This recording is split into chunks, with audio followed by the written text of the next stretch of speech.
뉴욕, 뉴저지주 휘발유 값이 사상 최고치를 기록했습니다. 두 지역 모두 한 달 전 대비 약 30센트가량 올랐습니다. 윤석열 대통령이 취임 첫날 더글라스 엠호프 단장을 비롯한 미 경축 사절단을 접견하며 본격적인 외교 행보에 나섰습니다. 뉴저지주 글렌리치에서 경찰을 피해 도주하던 한 현대 차량이 전복 사고가 나면서 2명이 숨졌습니다. 뉴욕주가 뉴욕에서 낙태 시술을 하는 의료기관에 재정적 지원을 하는 프로그램의 수립을 위한 새로운 법안을 발표했습니다.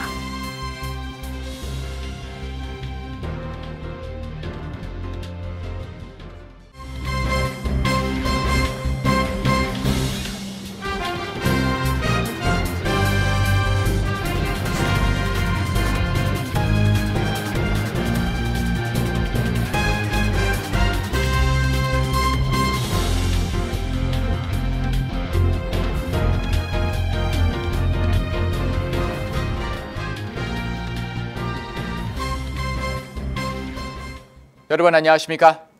KBTV 뉴스9 이창원입니다. 뉴욕 뉴저지주 휘발유 값이 사상 최고치를 기록했습니다. 금융위기 당시 기록했던 휘발유 값 수준을 뛰어넘는 수준인데 당분간 휘발유 값은 떨어질 기미가 보이지 않아 주민들의 부담이 커지고 있습니다. 첫 번째 소식 전상희 기자가 전합니다. 전미 자동차 협회가 집계한 결과에 따르면 뉴욕주 휘발유 값은 갤런당 4달러 52센트로 지난주에 비해 17센트 올랐습니다. 한 달 전 뉴욕주 휘발유 값인 평균 4달러 24센트와 비교하면 평균 28센트 상승한 것입니다. 뉴저지주 휘발유 값은 갤런당 4달러 47센트로 지난 한 달 동안 뉴저지주 휘발유 값은 평균 37센트나 올랐습니다. 전국 평균 휘발유 값이 갤런당 4달러 33센트를 기록 중인 가운데 뉴욕 일원 거주자들은 전국 평균보다 많은 돈을 휘발유 값에 지출하고 있습니다. 전문가들은 러시아의 우크라이나 침공이 3달째 접어든 데다 당분간 원유 공급이 늘어날 가능성도 희박하기 때문에 휘발유 값은 한동안 계속 오를 것으로 전망하고 있습니다. 특히 최근 유럽연합 역시 러시아산 원유 수입을 금지하기로 결정하면서 유가가 더 뛰었다고 분석했습니다. 제니퍼 그랜홈 에너지부 장관은 유럽에서도 공급 부족이 발생해 가격이 더 오르는 것을 보게 될 것이라고 전했습니다. 뉴욕 일원의 평균 휘발유 값은 서부 지역보다는 낮지만 맨하탄 등 일부 도심 주유소에서 갤런당 5달러가 넘는 곳들도 나타나고 있어 주정부는 휘발유 값을 낮출 방법을 고심하고 있습니다. AAA에 따르면 전국 운전자들은 1년 전에 비해 자동차 연료를 채우는데 약 23달러를 더 쓰고 있습니다. 휘발유 값이 오르면 운송비가 높아져 결국 물건값이 오르고 소비자들에게 부담이 가중될 수 있다는 위험도 있습니다. 우버, 리프트 등은 이미 유류 할증료를 부과하고 나섰습니다. 뉴욕주는 다음 달 1일부터 연말까지 갤런당 33센트가 부과되던 주 휘발유세를 16센트가량 줄이기로 결정했습니다. 각 카운티별로 휘발유세 경감 정도도 결정할 수 있게 됩니다. 뉴저지주는 갤런당 42달러 4센트 휘발유세를 일시적으로 주정부가 면제해주는 법안과 비상업용 차량 소유자의 400달러에서 800달러 규모 세금 환급, 뉴저지 트랜짓 무료 운행 등을 논의 중입니다. KBTV 뉴스 전상입니다. 조 바이든 행정부가 윤석열 대통령 취임과 관련해 앞으로 세계적인 도전 과제에 관한 지속적인 협력을 강조했습니다. 바이든 대통령은 오는 20일 한국을 방문해 윤 대통령과 정상회담을 가질 예정입니다. 전상희 기자입니다. 미 국무부 대변인실은 윤 대통령 취임 관련 논평으로 미국과 한국의 동맹은 인도태평양의 평화, 안보, 번영의 핵심 축이라고 밝히고 가장 긴급한 세계적 도전을 다루기 위해 미국과 한국 간 협력이 계속되기를 고대한다라고 강조했습니다. 바이든 대통령은 오는 20일 한국을 방문해 윤 대통령과 정상회담을 열 예정으로 윤 대통령은 역대 대통령 중 취임 후 최단 기간 내 미국 대통령과 정상회담을 하게 됐습니다.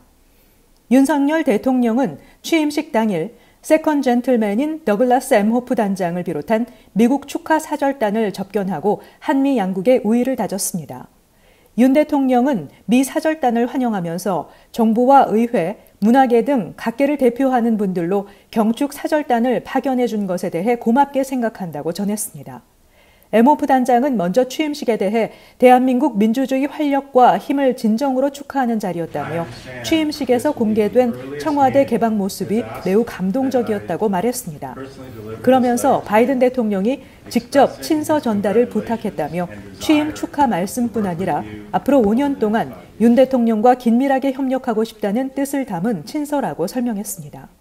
면담에는 김성한 국가안보실장과 박진 외교부 장관, 김태효 국가안보실 1차장, 최상목 경제수석, 김일범 의전비서관, 이문희 외교비서관 등이 배석했습니다. KBTV 뉴스 전상입니다. 뉴저지주 글렌리지에서 경찰을 피해 도주하던 한 현대 차량이 전복 사고가 나면서 2명이 숨졌습니다. 경찰의 추격이 포함된 사고로 검찰이 수사를 주도하고 있습니다. 김문지 기자의 보도입니다. 뉴저지주 법무부는 오늘 오전 5시경 경찰 추격이 연루된 차량 돌진 사고를 수사하고 있습니다. 도주 중이던 한 현대 차량은 블룸필드 애비뉴에서 동쪽으로 향하던 중 뉴저지 트랜짓 글렌리지 기차역 근처와 리지우드 애비뉴 초등학교 건너편의 한 공원에서 충돌했습니다. 이 사고로 차량은 큰 화염에 휩싸여 전소됐으며 차량 안에 타고 있던 2명이 사망했습니다. 또 뉴요크로 향하는 주요 도로인 블룸필드 애비뉴는 조사를 위해 일시 폐쇄됐다가 한 차선만 재개됐으며 그 사이를 지나던 버스 노선 또한 서비스가 일시 중단됐다가 브로드와 리버티에서 재개됐습니다. 사건은 경찰의 추격이 연루됐기 때문에 검찰이 직접 수사를 주도하고 있습니다. 검찰은 이 차량이 도주하기 직전 머물렀던 것으로 추정되는 인근 파네라의 주차장에서 증거를 수집하고 있습니다. 사망한 2명의 도주 차량 운전자와 동승객의 신분은 공개되지 않았습니다. 한편 이번 사고가 난 지점은 지난 2018년 11월에도 경찰의 추격을 피해 도주하던 한 차량이 충돌해 2명이 사망한 곳이기도 합니다. KBTV 뉴스 김은지입니다. 연방대법원이 낙태권을 보호하는 판결을 폐지하는 결정을 내릴 것이라는 문건이 유출되면서 뉴욕주가 두뇌 낙태권 보호를 강화하는 법안을 추진하고 있습니다. 전상희 기자입니다. 레티샤 제임스 뉴욕 검찰총장은 기자회견을 열고 수천만 달러에 달하는 기금을 투입해 뉴욕에서 낙태 시술을 하는 의료기관에 재정적 지원을 하는 프로그램 수립을 위한 새로운 법안을 발표했습니다.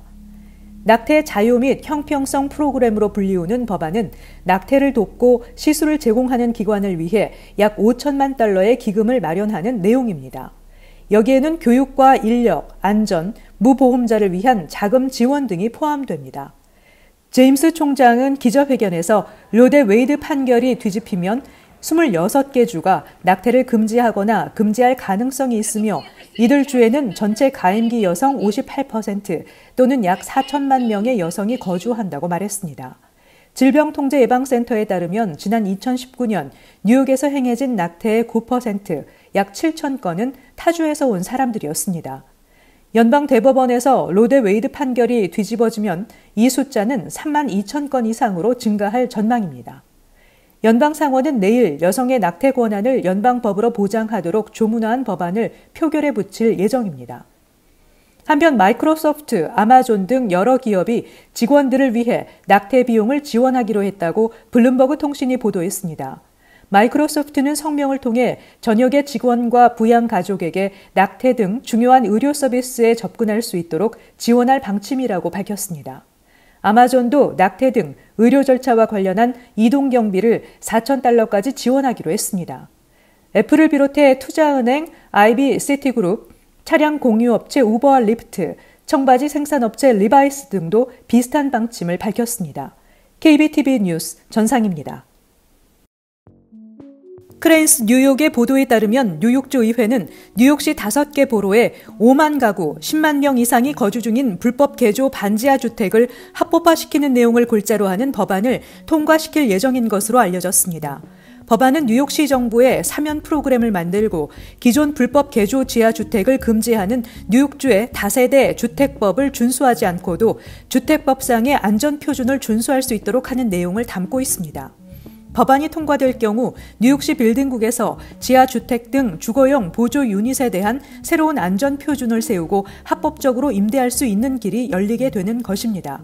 현재 시 빌딩국은 불법 임대를 발견할 경우 벌금 티켓을 발부하고 세입자를 내쫓은 뒤 지하 공간을 원래 목적으로 되돌려 놓도록 명령하고 있습니다. 코로나19 대유행 사태로 파산 위기까지 몰렸던 영화관 체인 AMC가 관객이 돌아오는 데 힘입어 1분기 매출이 크게 늘었습니다. 월스트리트저널은 AMC의 1월에서 3월 매출이 7억 8,570만 달러를 기록해 지난해 같은 기간보다 5배 이상으로 늘었고 월가 예상치도 웃돌았다고 보도했습니다. 적자 규모는 5억 6,690만 달러에서 3억 3,740만 달러로 줄었습니다. 로이터 통신은 AMC가 코로나 대유행 시기 가장 큰 피해를 입는 기업 중 하나였지만 배트맨 등 신작 개봉으로 영화관에 관객이 몰리면서 부활하고 있다고 전했습니다. 뉴욕 시민 절반 이상은 에릭 아담스 행정부의 치안 정책이 잘못됐다고 생각하는 것으로 나타났습니다. 퀴니펙 대학이 발표한 여론조사 결과에 따르면 아담스 행정부의 치안 정책에 대해 전체 응답자의 54%는 부정적이라고 답변했습니다. 긍정평가는 37%에 그쳤습니다. 이는 지난 2월에 실시한 동일 조사에서 긍정적 49%, 부정적 35%였던 것과 반대되는 결과입니다. 특히 응답자들은 지하철 범죄에 대한 불안감이 매우 큰 것으로 나타났습니다. 이번 조사 결과 낮 시간대 지하철 이용에 대해 22%가 매우 불안하다고 말했고 21% 다소 불안하다고 답했으며 15%만이 매우 안전하다고 답했습니다. 더욱이 저녁 시간대 경우 37%가 매우 불안하다고 답했습니다. 미 의회가 우크라이나에 398억 달러의 추가 지원을 합의했다고 로이터 통신이 오늘 보도했습니다. 보도에 따르면 이번 지원안은 조 바이든 대통령이 요청한 330억 달러의 군사 지원과 인도적 지원 예산을 34억 달러씩 68억 달러 추가한 것입니다. 하원에 이어 상원 지도부도 이후 절차를 서두르기로 했습니다.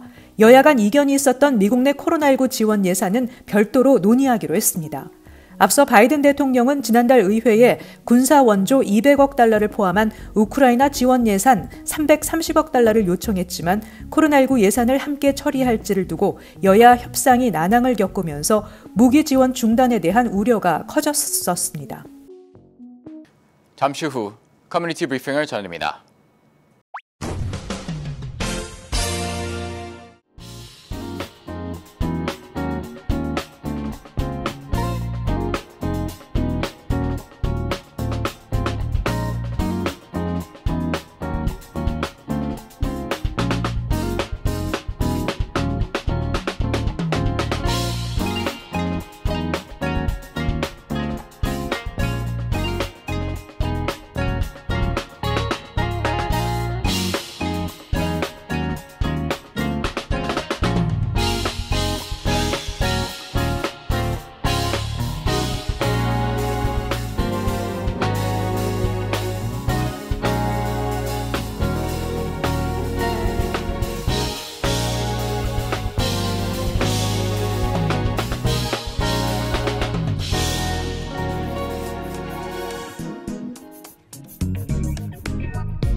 이어서 환율과 증시 전입니다.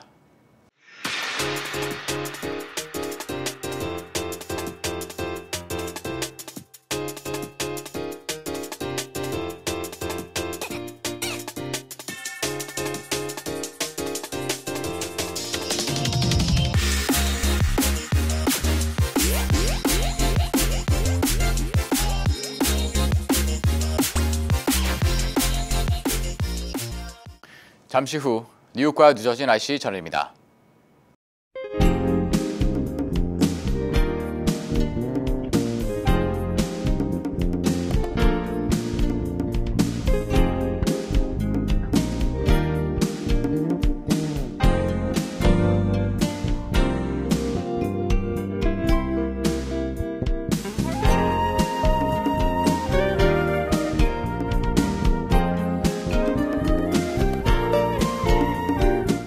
KBTV 뉴스9 마칩니다. 오늘도 시청해주셔서 감사합니다. 편안한 밤 보내시 바랍니다.